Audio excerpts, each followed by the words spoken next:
င်္ဂလာပါဒေါက်တာစောနိုင်ထွန်းပါ Jesus Skin ပါဆရာခုနကခွဲထားတဲ့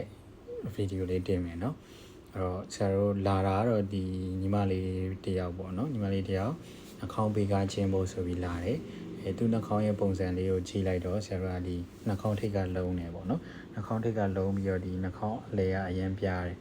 ရမ်းပြတော့ဆရာတို့ကဒီလိုနှာခေါင်းဘေးကချင်းမယ်ဆိုရင်ဒီထိပ်ကြီးကပိုလုံးသွားမှာပေါ့နော်နှာခေါင်းကဒီအလဲကပြား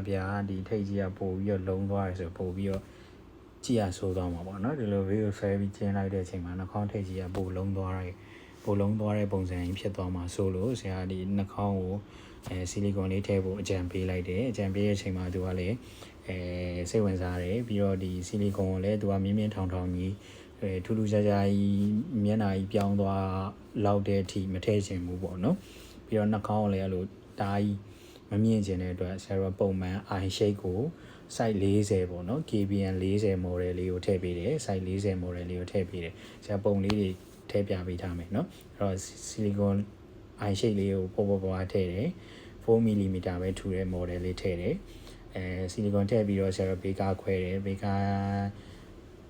တစ်ဖက်ခွဲပြီးတစ်ဖက်ခွဲပြီးဗီဒီယိုလေးလည်းထည့်ပေးထားမယ်ပေါ့နော်အဲ့ဒါလေးလည်းဆက်ကြည့်ပြီးရင်ဆရာတို့ဘေးကနှစ်ဖက်ခွဲပြီးတော့ဆီလီကွန်